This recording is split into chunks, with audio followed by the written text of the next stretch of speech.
Day with me চ্যানেলে তোমাদেরকে আরও একবার স্বাগত। চলে এলাম নতুন একটা ভিডিও নিয়ে। তো আজকের ভিডিওর টপিকটা একটু অন্যরকম। আজকের ভিডিওর টপিকটা হলো তুমি জীবনে কি পাওনি আর কি পেয়েছো, এটা নিয়েই কি তোমার জীবন চালাবে নাকি অন্য কিছু ভাববে। তো চলো সরাসরি ভিডিওয়ে চলে আসি। দেখো, আমাদের জীবনে আমরা অনেক কিছু না চাইতে পেয়ে যাই, অনেক কিছু আবার চেয়েও পাই না।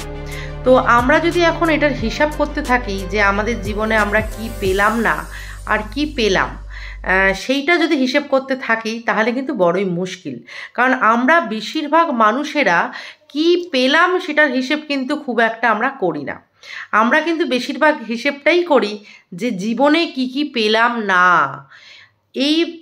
এই পেলাম না এটা কিন্তু একটি নেগেটিভ শব্দ, ঠিক আছে, একটা নেগেটিভ শব্দ। আমরা যদি মনে করি যে আমরা এটা পেলাম না, আমরা ওটা পেলাম না, আমরা সেটা পেলাম না, তাহলে কিন্তু তুমি সেই জায়গা থেকে আর এক পাও এগোতে পারবে না। কারণ তোমার জীবনে তো শুধু না আর না। তোমাকে এগিয়ে যেতে গেলে তোমাকে এটা ভাবতে হবে যে কোনটা আমি চাইনি অথচ পেয়ে গেছি, কোনটা আমার দরকার ছিল না তাও আমি পেয়ে গেছি, কোনটা আমি সত্যিই পেয়েছি। এই হিসেবটা তোমায় করতে হবে যে তুমি কি পেয়েছো, আর যা পেয়েছো সেইটাকে তোমাকে শক্তিতে পরিণত করে তোমাকে লাইফে এগিয়ে যেতে হবে।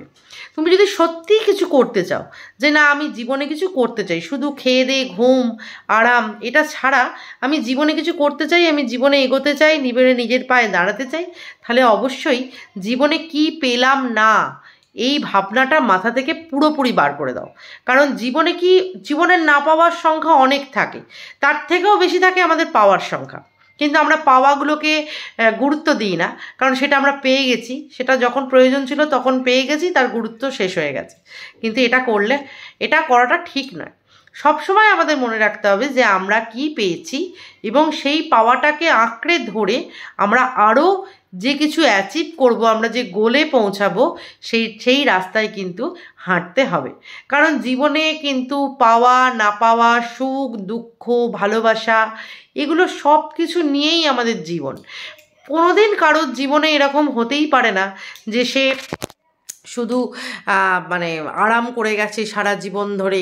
কেউ যদি প্রথম জীবনে খুব আরাম করে, তার মধ্যম জীবনটায় তাকে কষ্ট করতে হয়, শেষ জীবনটা হয়তো তার খুব ভালো কাটে। আবার যার পুরো জীবনটাই খুব ভালো কাটছে, তার হয়তো শেষ জীবনটায় দুঃখ আসতে পারে।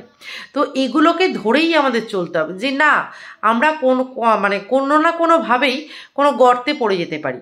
যে গর্তে পড়ে যাব ভেবে আমি ওই রাস্তাটাতেই আর এগোবো না, তাহলে কিন্তু আমাদের দ্বারা জীবনের কিছু হবে না। আর একটা কথা তোমাদের বলে রাখি, যে যেগুলো আমরা জীবনে পেয়েছি তার গুরুত্ব সবসময় তোমরা দেবে, সব সময় দিতে থাকবে। এবং ভগবানের কাছে যখন তোমরা প্রে করো, হয়তো অনেকে করো না, কিনা যারা ঠাকুর বিশ্বাস করো, আমি তাদের কথা বলছি, যারা ঠাকুর বিশ্বাস করো তারা হয়তো অনেকেই ঠাকুরের কাছে প্রে করো, নালিশ জানিয়ে ঠাকুরকে যে ঠাকুর আমি এটা পেলাম না কেন, ঠাকুর আমাকে তুমি এটা দিলে না কেন। এইটা বলে কখনো ঈশ্বরের কাছে প্রার্থনা করো না। ঈশ্বরের কাছে এটাই প্রার্থনা করো যে আমার জীবনটা যে তুমি দিয়েছো তার জন্য তোমাকে অসংখ্য ধন্যবাদ, এবং জীবন দেওয়ার পরে আমি যে সুস্থভাবে বেঁচে আছি, সুস্থভাবে খাবার খেতে পাচ্ছি, সুস্থভাবে ঘুমোতে পারছি রাত্রে, আমি যে সমস্ত কিছু, আমি যে জামা কাপড় পরিধান করছি সেটা আমি খুব সুস্থভাবে করতে পারছি, এবং এই সমস্ত কিছুর জন্য কিন্তু ভগবানকে ধন্যবাদ জানাও। কিন্তু সত্যিই তাই, এই খুব সাধারণ জিনিসগুলো, খাওয়া ঘুম আরাম, এগুলোও কিন্তু আমরা ভগবান না চাইলে কোনোটাই করতে পারতাম না। তাই ভগবানকে অপরাধী না বানিয়ে তার কাছে কৃতজ্ঞ থাকো, আর দেখবে জীবনের পথে তুমি অনেক দূরে এগোবে। তো চলো আজকের মতো ভিডিওটা এখানেই শেষ করলাম। যদি আমার ভিডিও ভালো লেগে থাকে অবশ্যই করে একটা লাইক দিয়ে দিও, একটু কিছু কমেন্ট করে দিও যে ভালো লাগলো কি খারাপ লাগলো, আর সাবস্ক্রাইব তো আছেই। তো চলো আজকের মতো ভিডিওটা এখানেই এন্ড করলাম। টাটা।